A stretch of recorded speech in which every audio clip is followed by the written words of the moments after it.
안녕하세요. 그림을 좋아하는 캣파일럿입니다.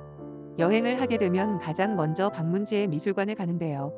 첫 번째 방문지는 LA입니다.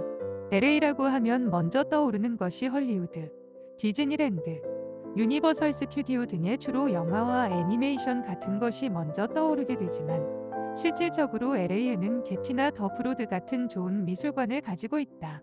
그 중에서도 건축업과 금융업으로 큰 자산을 모은 브로드 부부가 2015년에 세운 더 브로드 미술관은 LA 디즈니 콘서트 홀 바로 옆에 LA 다운타운에 위치하고 있다.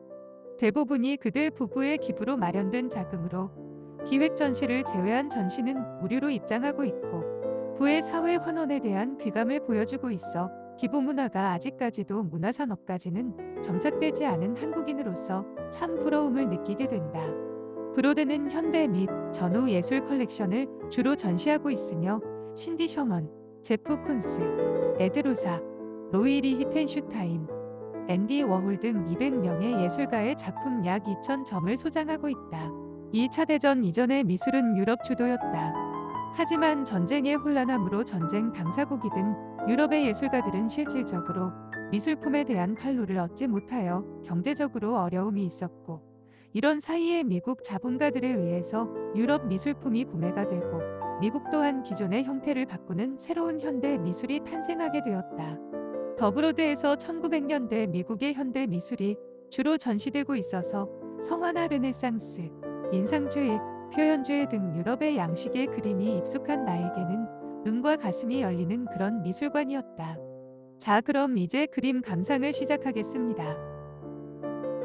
첫 번째 소개할 작가는 로이 리텐슈타인입니다.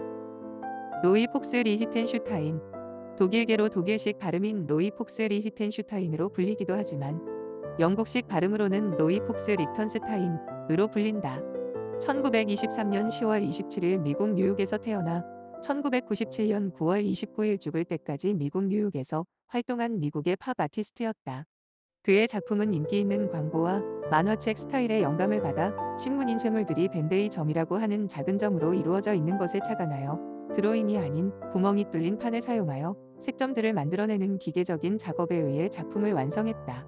일부에서는 창의적이거나 추상적이 아닌 단지 만화나 인쇄물에 대한 복사를 예술로 볼 수 있는가에 대해서 의문을 가지기도 하지만 사람들의 일상과 친숙한 사실들을 객관적으로 표현함으로 오히려 예술에 더욱 친근하게 다가갈 수 있다는 것은 팝아트의 매력이라 할 수 있다.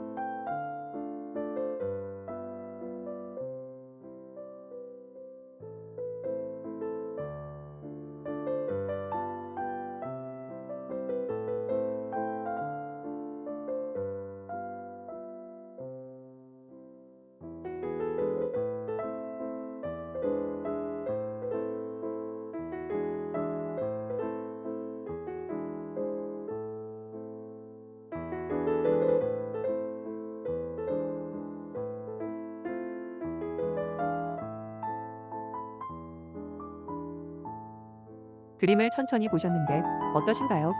예술을 날로 먹는 것 같나요? 결론은 여러분의 몫입니다. 소개할 작가는 바스키아입니다. 장미셸 바스키아는 미국에서 태어난 작가이자 그래피티 예술가이다. 아버지가 아이티계라서 이름이 프랑스식 이름이며 어머니가 푸에르토리코계다.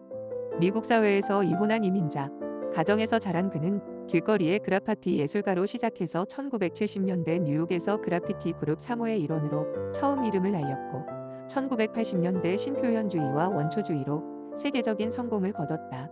하지만 1988년 8월 27세에 헤로인 과다 복용으로 사망했다. 극과 극을 오간 그의 삶을 통해 그는 사회에 뿌리박힌 인종차별주의, 그리고 부와 가난, 통합과 분리 등 사회의 문제들을 화폭의 글과 만화와 같은 형태들로 표현하고자 했다. 그의 그림을 보고 있으면 화려한 색감 뒤에 숨겨진 젊은 나이유절한 작가가 이 세상에 하고 싶었던 이야기와 대화를 나누는 것 같다.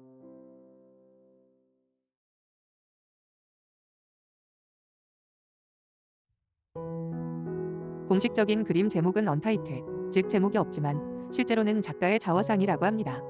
파란색과 황토색 배경은 삶과 죽음을 각각 나타내고 작가는 그 중간에서 매우 무기력하고 불안함을 표현하고 있습니다.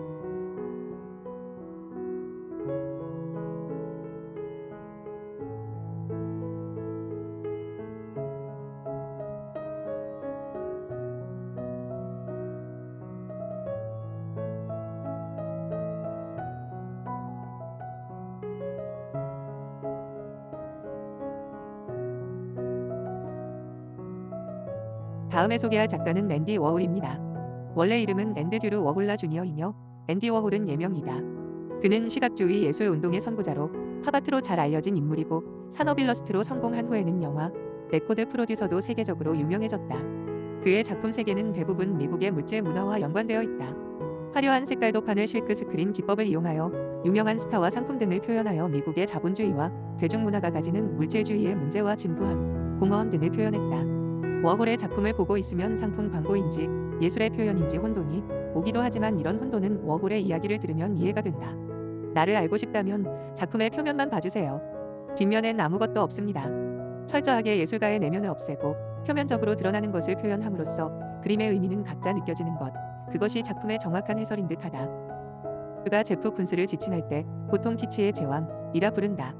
여기서 키치라는 말은 독일어로 싸게 만들다에서 나온 것으로 현재는 싸구려 물건을 뜻하는 말로 많이 쓰인다. 하지만 그는 현재 세계에서 가장 비싼 작가 중 한 명이다. 키치 외에도 보통 예술가라면 별로 달가워하지 않을 저속함, 진부함 이런 수식을 그는 상업적 콜라보레이션을 통해 잘 팔리는 예술로 승화시켜 엄청난 부를 누리고 있다. 그의 작품은 스튜디오에 30여 명의 조수를 고용하여 아이디어는 제프가 내고 실제 제작은 전문 기술자들이 작품을 공장처럼 생산한다. 그의 대표 작품 중 하나로 강아지 모양의 알루미늄 풍선 조각이다. 실제로 보면 상당히 크고 풍선 매듭이 정교하다. 초기 작품 중 하나로 1988년 진부라는 시리즈에서 마이클 잭슨과 그의 애완 원숭이 버블을 조각한 작품이다.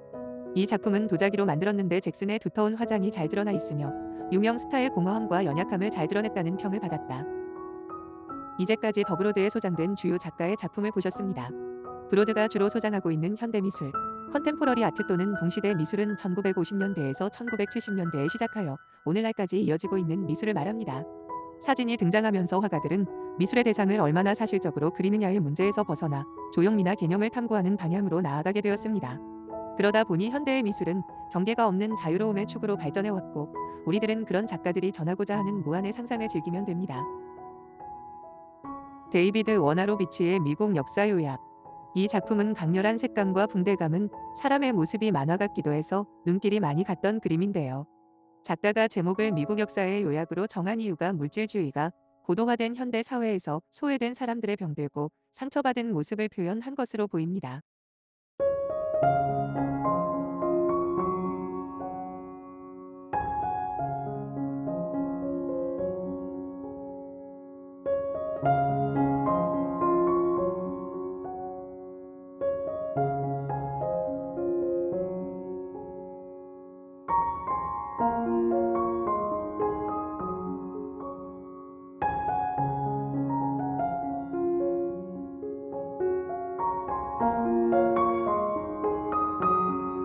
저의 첫 유튜브 미술관 영상인데요.